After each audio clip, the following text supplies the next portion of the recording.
What's going on, y'all? Welcome back to another episode of The Jump. I just got back from New York moments ago and decided to record. Thank you to Southwest. I was able to watch the games tonight as well when we had an elite doubleheader for a second consecutive night. I'll talk about the State Farm's Champions Classic game first. I'll kind of go chronological order with these. I'll start with those. Get to tonight's game in a little bit. The two games of the night in a little bit. And those will be the four that I kind of focus on. And as college basketball fans, what a gift. Back-to-back days, not even feast week yet. And here we are with this incredible basketball. So I'll start out. If you're new here, and welcome if you are. I appreciate you checking in. I'm a Kentucky fan, so I'm going to start out with my team because obviously there's some problems. Michigan State and Kentucky played for the first game of the Champions Classic in 2025. Spartans come out on top 83-66 in a game that Michigan State really led start to finish. I want to say it was 17-14, I think, Kentucky. And then the half ended 44-27. So a 30-10 run. You're not going to win many games like that. I believe that was accurate. They started out hot. And that's kind of the thing. Like, as a UK fan, you'll also hear it across the country again, with a lot of different teams. But like, oh, of course the team that can't shoot is hitting shots against us. Well, it is a college basketball team. Very, very good basketball players on that team. I know they can't shoot, but it's also they were in open gym for a little bit where they were wide open to start this, and that's any team's going to hit those threes. Maybe that's some optimism for Michigan State that kind of takes this team to another level where they make one free throw or one three against Arkansas. And I talked to a Michigan State fan there that said, I'm telling you, tight rims in the Breslin Center. We shoot well everywhere else. And I'm like, all right, well, whatever you say, man. Like, I think it was a lot more of Kentucky not closing out. Then they start to hit some shots with the closeouts that were very, very tough. But nonetheless, Michigan State looked great. They dictated what this game was going to look like. They decided Kentucky is not going to get out in transition. This is going to be a Tom Izzo game. We're going to slow you down and out-physical you and just bring physicality and defense, and that's exactly what happened. They out-rebound Kentucky 42-28 overall. And it was just not close. The two players for Michigan State that will be the two all year were the ones that popped off. Jackson Culler and Jeremy Fierce. Jeremy Fierce was the best player on the court on either team the entire night, start to finish. 8 points, 6 rebounds, 13 assists, only 2 turnovers. He controlled everything. He played defense very, very well, and it was awesome. Like he was spectacular. Jackson Culler, on the other hand, 20 points, 5 rebounds, 2 assists, and only 1 foul in 27 minutes. So they were able to bring the Tom Izzo physicality without having to pay any punishments for it. And they didn't really. There wasn't missed calls. It was a great defensive outing for them. It's simple as that. So I think it was Carson Cooper that came in with like a. What do you have, a black eye? Or there was something I couldn't see from our seats, but I remember seeing tweets about it where he had something on his face. And that's from practices. That's Tom Izzo. And that is the physicality that comes out. And in the Mark Pope era, that has been a telltale sign of disappointment after disappointment. Georgia did it last year. Kentucky falls to Georgia. Clemson did it.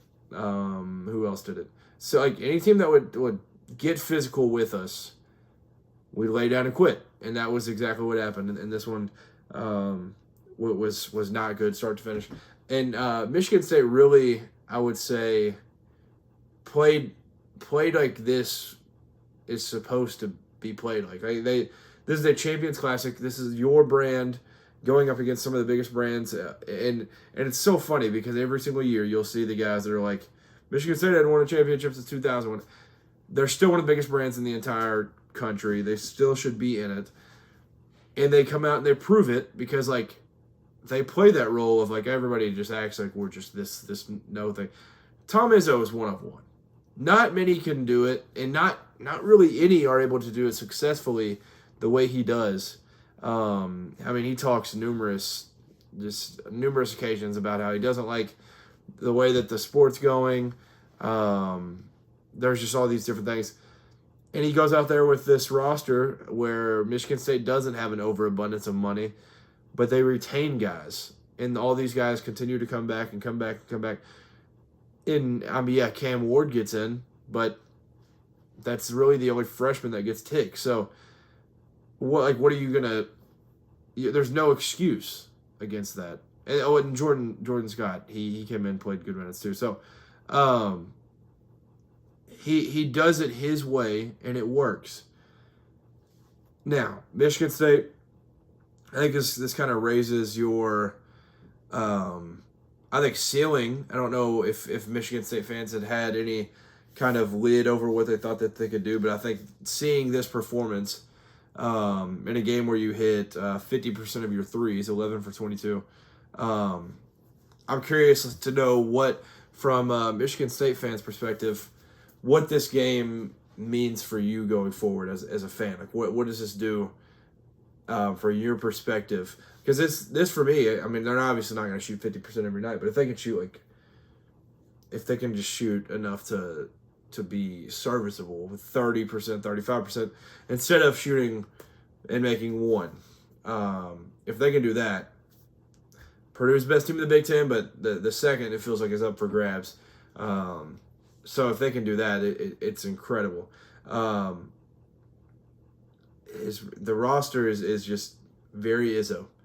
They lose guys over the years. They've lost, but what they have is all they need, and they get it done that way. So big credit to Michigan State. But now, I mentioned I'm a Kentucky fan. I'm going to talk about my team, and maybe that's why you're here. Maybe you're just a sicko and you like to see folks upset. But this one won't be like the nicest talk in the world. It's just kind of like you gotta tell it like you see it. So before I'll get into that though, I'm gonna play this interview where Jeff Goodman caught up with Coach Pope after the game. So I'll roll that now. All right, Mark. This is probably, I think, as down as I've seen you, period, in since I've known you. What are you going through right now in terms of the frustration after this loss? Well, I don't want to take away anything from Michigan State because Tom is one of the great coaches in college basketball, and those guys played tough and together and hard and played well. Mostly just credit those guys, and we are facing a monumental challenge right now, and I'm excited to see if we can figure it out. You hinted at something like this a week or so ago before the Louisville game or after the Louisville game. Did you sense that this has been kind of brewing throughout the preseason? No. I'm disappointed with how disconnected we've been. I thought I had a better pulse. I thought I was doing a better job coaching than I'm doing right now. So it's been eye-opening for me a little bit. So I'm a little bit surprised. And by coaching, you're not talking about X's and O's as much as you're talking about getting these guys to play for the Kentucky name. Correct? No, I think it's everything. I think it's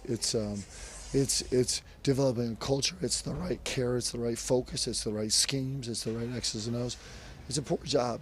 The nice thing is I can fix it. Like, we can fix it, but it's a really disappointing result. All right, thanks, Mark. Yeah, that's quite the interview. I would say that's probably the most depressed, down, just torn apart coaching reaction to a November game as I've ever seen. That is a November 18th game against Michigan State. But I think that is a sign of what is going on behind the scenes. So I say there's an issue with this team. I don't know if it's an individual thing, but I'm very, very curious because The reason that I think that it was mainly Louisville fans who tried to run with this like whiff man and Pope just whiffs throughout the offseason. There were some that Pope and his staff would walk back and they'd be like, I don't think this guy is fit for the program. But there were some, example, Lamar Wilkerson, that goes to Indiana. And Lamar Wilkerson is very, very close to committing to Kentucky and goes to Indiana and talks about how, I don't know where the interview was and where I could even find it at this point, but he talks about the fact of going to a place where he's basically told that he's not going to get a certain amount of minutes. And he's going to be limited and very, very, just limited overall. And that's the reason he commits to a place like Indiana, where he is also playing in a system, but he's also getting a lot of playing time. And that wasn't really going to happen to UK. And I'm curious to see if, like, landing guys like Denzel Aberdeen, like, he didn't just commit to Kentucky for the money. He's getting paid well, I'm sure. But he also, I would say in his recruiting pitch, I'm curious if Pope was more of like, come on, man, like, you're the last piece. Like, you are the missing piece that we need. And you're gonna be the difference of a national championship team, and didn't really mention the minutes with him now that we had missed on Lamar. I'm curious just what it meant where if for Oweh to come back, if he said, whatever those scouts tell you to work on, that's what we want from you coming back. And he's far from the same player he was last year. Far from the guy that is supposed to be the SEC Player of the Year.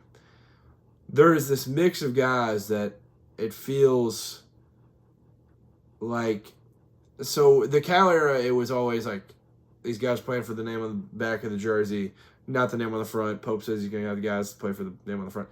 It feels like these guys, like, at times don't care at all and are playing because they got paid, and now they're chill.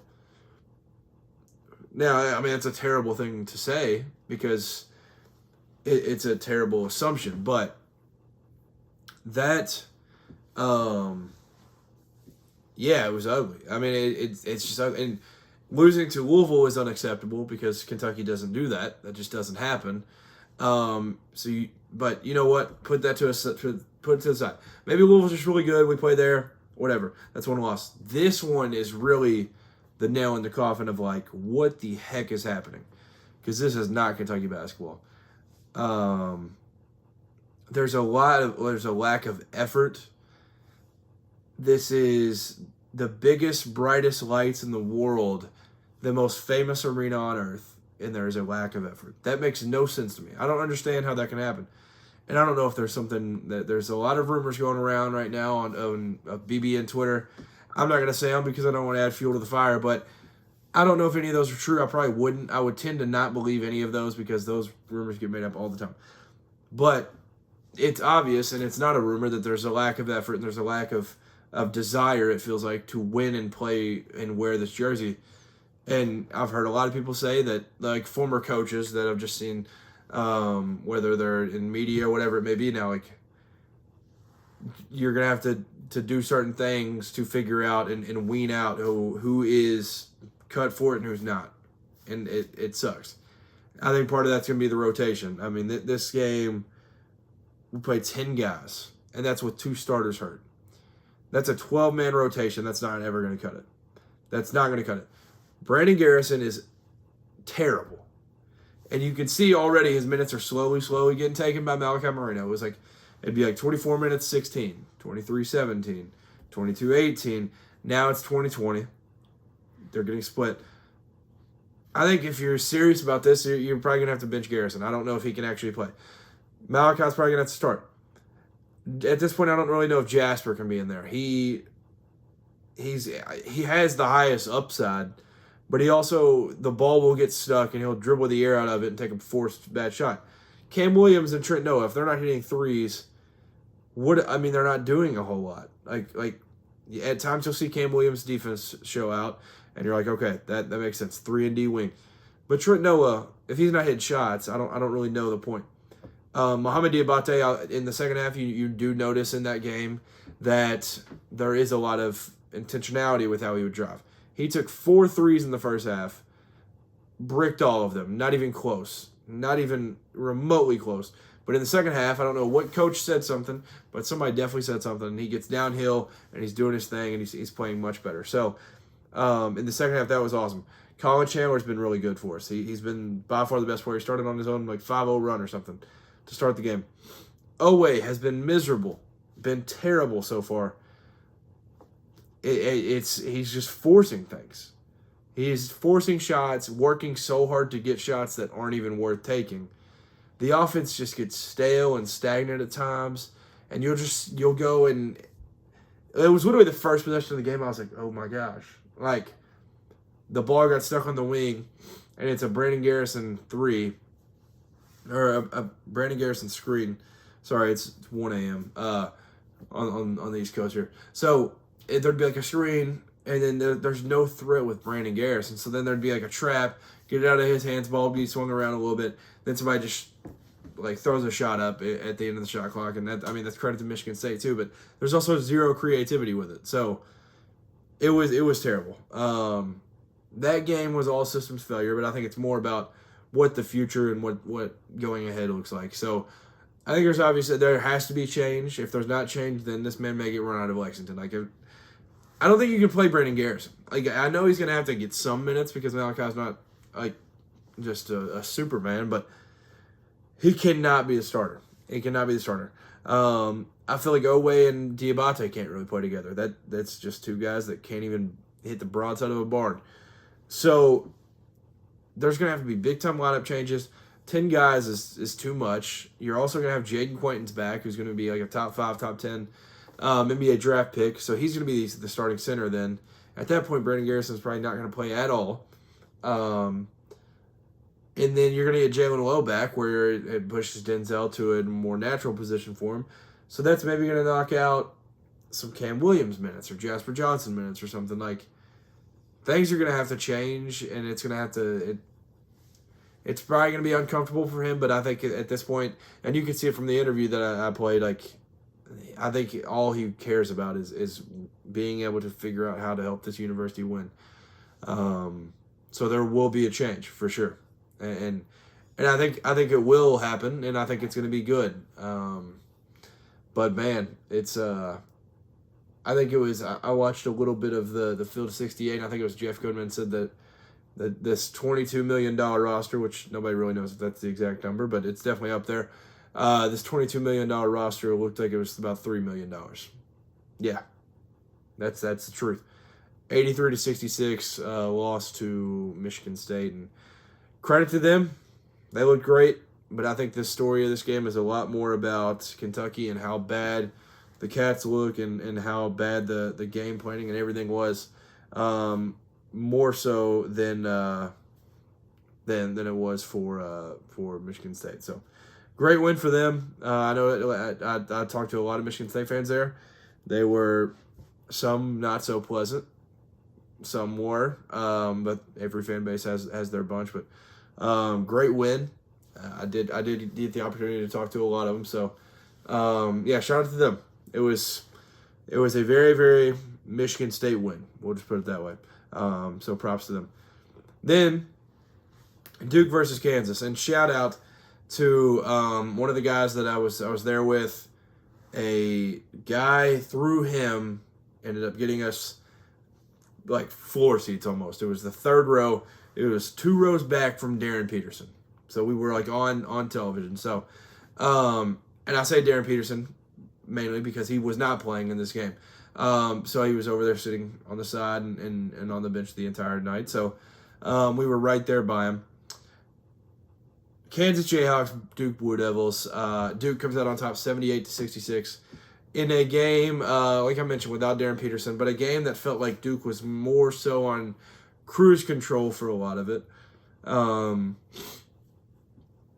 Then just pulls away. They get their own runs, led by different guys. But the one consistent, steady factor that didn't necessarily play good, but he did all that he needed to do, was Cam Boozer. 18 points, 11 rebounds, 5 assists in a very, very quiet way. That's a quiet night for him, and he played 34 minutes, and he was the best player on the court. So Very impressive night for him. He, like I said, he could never really fully get it going, but even though you could tell between Floyd Badunga, Bryson Tiller, like they were trying to take him out of the game, he was able to pass and find guys, and yeah, it was a lot that was still ran through him. So if you can put up a quiet 18-11-5, that's scary for the rest of the country. I mentioned Floyd Badunga and Bryson Tiller. The Bryson Tiller ended up fouling out, which I think when you play a guy like this, it's going to end up happening. And then Floyd Badunga, he ends up with 4. But he has 14 points and 6 rebounds. I thought he played well. There was a lot that Kansas was able to do kind of going through him, whether it was getting in and out. But Floyd Badunga, I thought was awesome. He obviously brings the spark. He's a freak. He's awesome. But I think the one down like little thing on their starting lineup, I think is Cole Rosario. 4 points for him. I think he's just gonna have to start hitting threes. Like he had some good looks in this game, and was not hitting. So he's gonna have to buy some more shots. But without Darren, obviously Darren gets a lot more of these shots than some of these other guys are getting right now. But Trey White, baller. He was hitting everything. It felt like he only hit 2 threes. It felt like he hit like 5, but he has 22 points in this one with 9 boards, and he was almost a guy that I feel like for Kansas you just couldn't take him off the floor. So, yeah, I think Kansas, I think there's got to be optimism because you're adding a guy that could potentially be the number 1 pick in the entire draft to this team, and you feel this around him. So, in a game without him, you sit there and you get about what the spread was. I think it ended like 10.5. You lose by 12, and you had a legit shot to make maybe a late push. There was the Isaiah Evans like kind of first half ending, and then he hit that kind of dagger towards the end. But you were legitimately in it the entire time. So I think for Duke, on the other hand, going into the season, everybody I feel like was kind of like a little hesitant just because if they're not a freshman, it's a sophomore that hadn't really played, so it felt like it was a freshman. So this team was very, very young, all these different things. And then they don't really have a point guard. Caden Boozer's coming off the bench. Caleb Foster's coming back for another year. Between those two, that point guard play is just fine. That point guard play is perfectly fine. And Caden Boozer was out there hooping tonight. He hit a 3, ends up with 7 points, 4 rebounds, 3 assists. He was out there getting... making some great facilitating plays. I thought he played really well. He'll sit down and guard. He controls the game so well. Like when it would be in his hands, it was beautiful to watch. So he killed it. And then Caleb Foster, I like he can shoot it. I remember, I think it was 2 years ago, his freshman year in the Champions Classic was like his big breakout. He hit like 4 or 5 threes. That's the Caleb Foster that you can get when you have him in there with guys like Cam Boozer, who can just control the game with the ball in his hands. Isaiah Evans, Dame Sarr, he's getting downhill. He's looking good. But when these other guys are in, you can also play a little bit of off ball if you're Caleb Foster. And they played Caleb Foster and Caden Boozer at the same time. So then you add another spot up shooter that can play off ball. So they're very, very good. Very, very good. And they're in that national title mix, in my opinion. Like they're 5th right now, so I know it's not the most bold take in the world, but what they have is just perfect. And then, off the bench, Darren Harris, I feel like he's going to start hitting threes. Kamenya, he's going to start hitting threes. Malik Brown, I got to talk about him because he played 20 minutes, and he kind of just replaces Ngamba, but Malik Brown, he had the one possession. I can't even remember. It was like, it was 3 or 4 times where it wasn't like a block. He would like swipe down, knock it out. His athleticism and kind of just juice that he brings when he comes in off the bench, and you're just like, man, like that. It's a crazy, crazy good depth piece. He's an athlete, and he's long on defense. He's very impressive. So having Malik Brown off your bench is just such a luxury for the Blue Devils. So I think that's going to be kind of something that you'll have all year where point guard wise, you're chilling, when that was really kind of a worry in the offseason. Now, obviously, they played a Texas team who we don't know how good they'll be, a Darren Peterson-less Kansas team. They'll play Arkansas soon, Florida soon, and at Michigan State. I think that's actually in the I think that's in Breslin Center. So they're going to get tested. Like, we know that. So we'll see. Yes, it's in Breslin Center. So, I mean, they're going to get tested. We'll get to see who they are. They also have Texas Tech soon. So all of that before they get into conference play. For Kansas, I feel like it's not a moral victory, but I think that you could have some good takeaways from this. And I think if you're Bill Self and company, I think you've got to be a little bit pleased with how your guys fought. And obviously you wish you could come out on top there late, but you gave yourself an opportunity to win going away. So it was good stuff. To talk about tonight's games a little bit, which, like I said, shout out Southwest. I mean, it was a little choppy, a little blurry at times, but overall I got to watch these. And shout out my boy Cole Adams. He tweeted, I think it was this morning, tonight feels like, or this slate feels like a Final Four preview. Arizona, UConn, Alabama, Illinois. Some of the best teams in the country. All four ranked in the top 11. I'll talk first about the UConn-Arizona game. No Terrace Reed, and still no Braylon Mullins for UConn, which resulted in a Dan Hurley that just rips up paper and actually was surprisingly not super mad. Without those two guys, this is a completely different game. Braylon Mullins, I mean, if he is half of what he's supposed to be, being a 5-star with this group of freshmen, UConn's just winning the third title in 4 years. Terrace Reed completely changes this game entirely. And also, before I kind of talk about the game a little bit, shout out to Arizona for going on the road and playing this game. Like, this is sick. Getting a game in Gamble Pavilion is awesome. But I need to reference the reason, and I'm doing this to start because this is the reason. This is the entire difference of the game. That Arizona front court dominated. And that's why I say with Terrace Reed, those Huskies probably win this one. They made the late push. I think they trailed by like as many as 13 in this one, but UConn, as expected, they will never, ever, ever fully go away. They tied it, I think, 60. Yeah. They tied it at 60 at 3:31. End up taking the lead as late as they still had the lead with 1:15 left when Jaden Bradley, who I'll reference her in a minute, missed the jumper. So they had the lead late, gave themselves a shot to win, and obviously it's tough to go out with the loss like that. 71-67 in this one. That Arizona front court, man, between Koa Pete, really the entire group. I think the one forward is I think it's Karkov. I don't remember. I don't remember how they said it on the broadcast, but that kid's gonna be good. Koa Pete's good, and Krivas was very, very good tonight.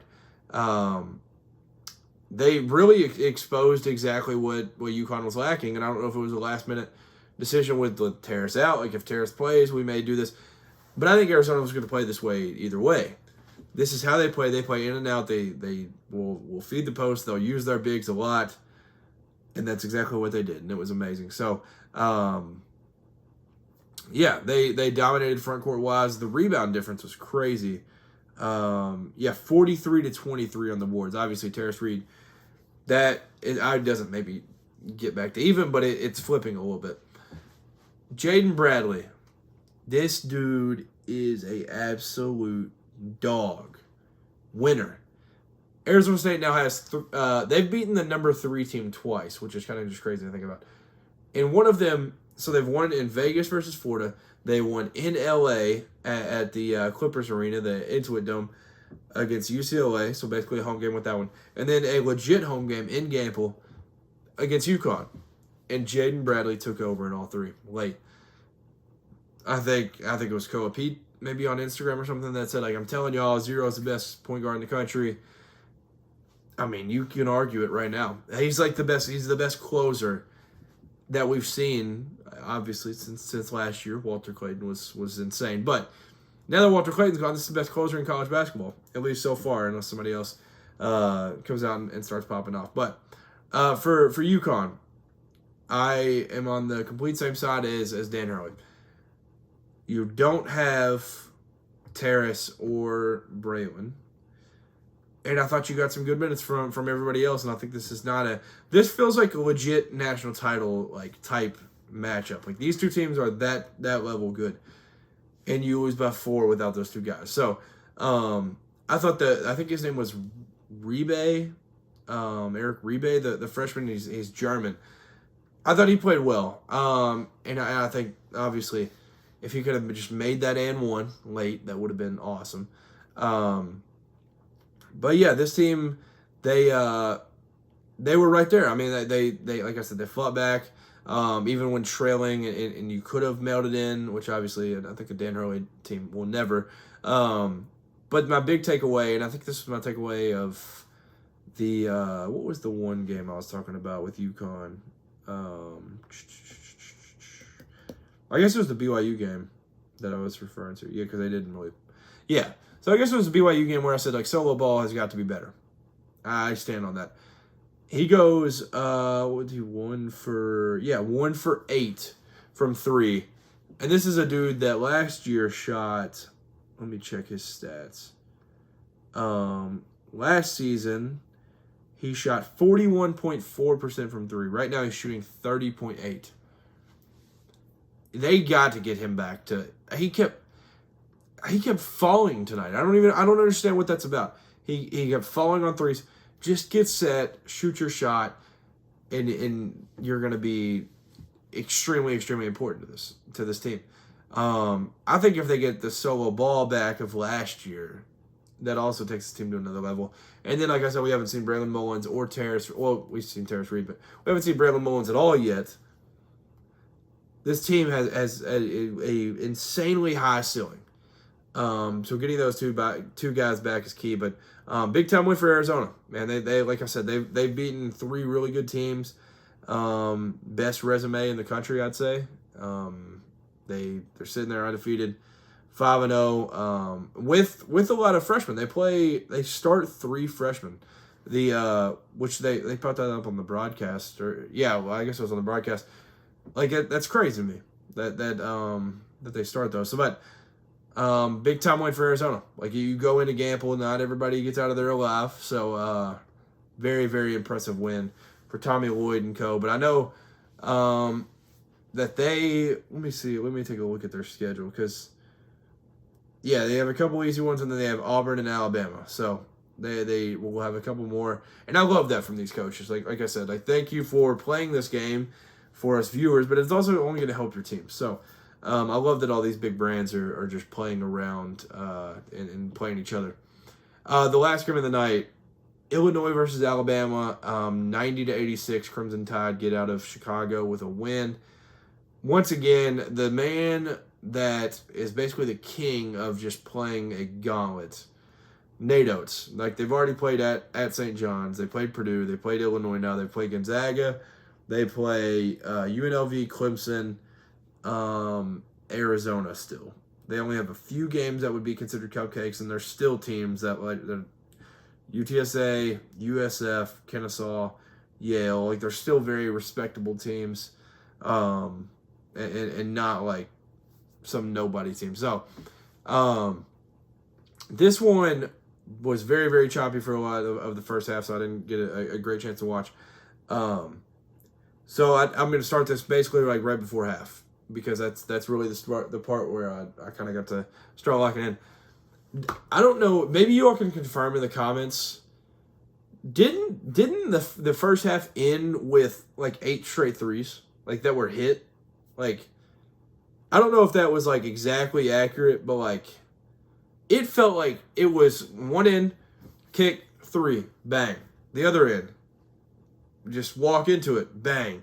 And I literally felt like 8. I don't remember exactly how many it was. I guess I could just look at the recap and everything after and go about the play-by-play and stuff. But it was unbelievable. The ending of the first half was awesome.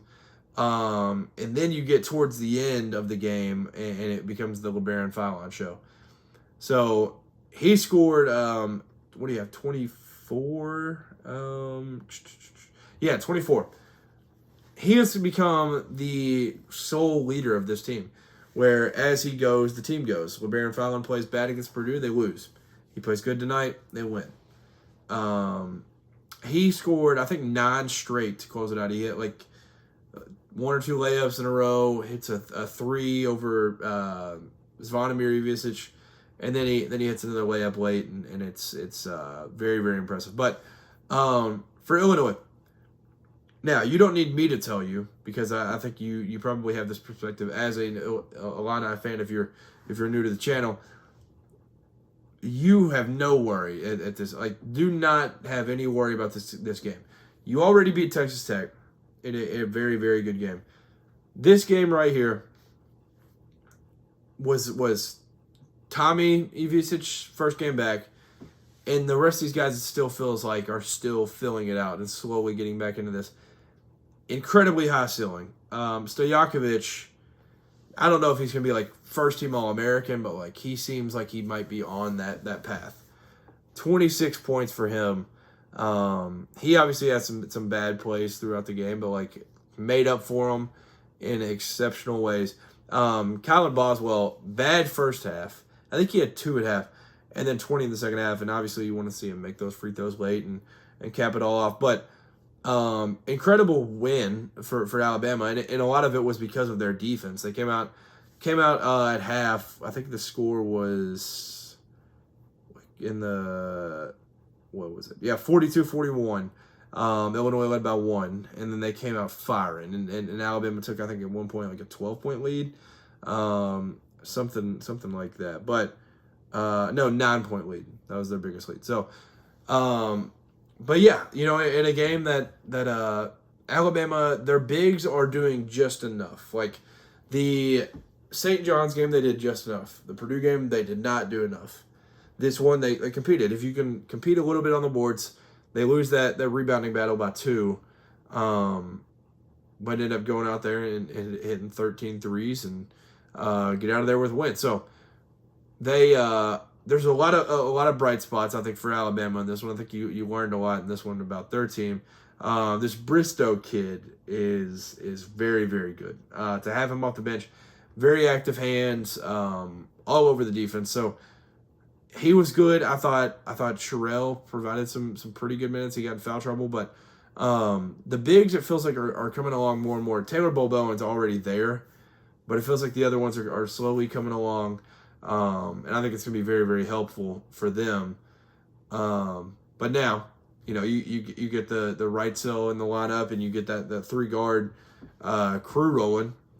You can afford one to not have the best night ever, and it was right cell tonight. I mean, he got locked up by Big Z at that one point in the second half where Big Z kind of had him stumbling over the ball. Like, he can have an off night.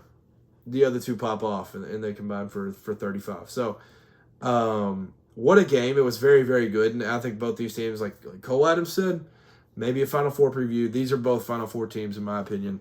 I could see both these teams going very, very far. So, Nate Oates was excited after. If you watch some of his post games, and you should be. Essentially a road game, and not necessarily neutral, being played in the United Center. And the United Center was jumping. Every time they panned to the crowd, all orange everywhere, it looked like. So, it was awesome, and it was a great game. But so big win for the Crimson Tide. Not a ton about either of those games, just because I said I was on a plane, so didn't have the best viewing experience. But the other 2, I was in person for it. So and then luckily, that second game, the Duke-Kansas game, I was 3rd row. So it was a great perspective to watch those games from. So. That'll do it for this one. I'm excited to be back. Obviously, I think my trip went as good as it could have gone with a loss. Congrats to Michigan State for the win against my Cats. But now it's a lot of, I'd say the panic button was officially hit by the Kentucky fans. So that'll do it for this one. Leave some comments, like it, subscribe if you haven't. If you're new to the channel, like I said, welcome. I'm dog tired right now, or I'd probably make some more another video or something tonight to catch up a little bit more. But yeah, that'll do it for this one. If you love college basketball, it's the place to be. Have a great rest of the week. Enjoy the rest of these games. And as college basketball fans, we were absolutely blessed the last couple of days with these incredible matchups. Peace.